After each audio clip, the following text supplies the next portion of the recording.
What do you think is the most important issue of student welfare that needs addressing? We're going to substitute that later. That's fine. We have 60 seconds to start. Yeah, let me know when I can get going. Right, I think this is twofold. I think the mental health counseling services at King's are absolutely broken. I have friends who've had to wait months for an appointment. I think that should not be the case. But I think it's more about the problems that cause people to need this sort of counseling. It's stuff like the cost of living, stuff like accommodation, stuff like wanting to make their fee payments in 3 separate installments, not being able to do it. There's a lot of root issues that don't really come to the fore as much.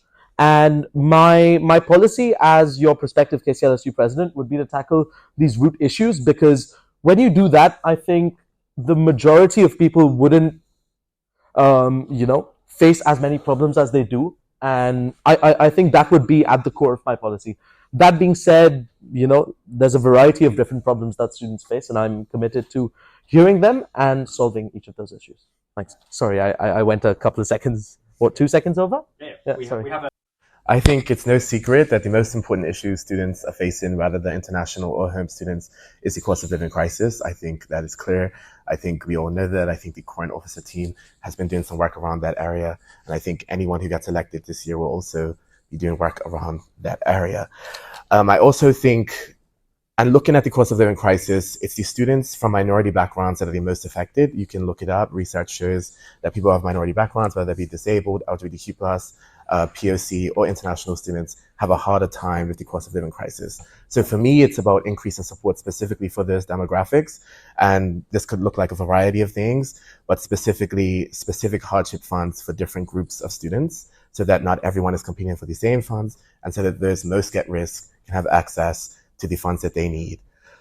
Yeah. Another thing I plan to do, I think, is also support students in their mental health. As Advit mentioned, student mental health is hugely affected by the cost of living crisis. I believe that welfare shouldn't be separated from other aspects of university organization. For example, I think that it's a pretty big oversight that societies are underfunded, that there is blocks to going to sports on Wednesdays, that there are barriers to entries financially, because societies provide the type of social network and physical health that are bastions of mental health. So we have the institutions that could be available to people to get out and improve their lot, but they're completely crammed in whatever campus they're on with the workload they have to do.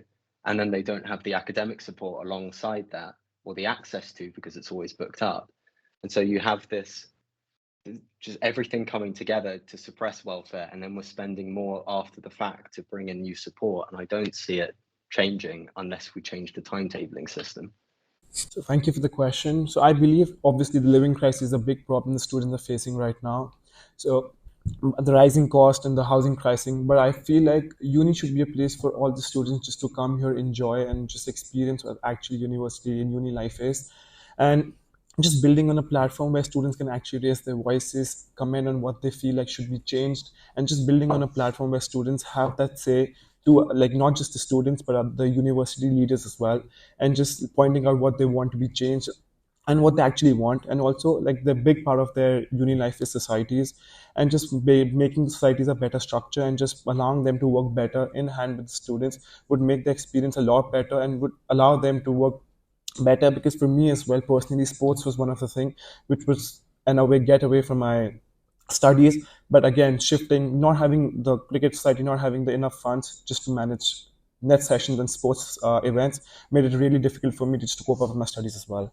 So I think the most important issue is mental health. A healthy student is a happy student, and that starts with having good mental health. And there are a lot of stressors that students face: housing crisis, rent, loneliness, anxiety, etc. For example, speaking to students, if you're not in the UK and you require counseling services, the self-referral can only offer you 30-minute sessions and no follow-up. And I think this is extremely damaging. We as students are humans first and then students second. So a focus on mental health and I guess, accessibility for all students, regardless of where you are, is a top priority, and that will definitely increase overall student happiness and welfare.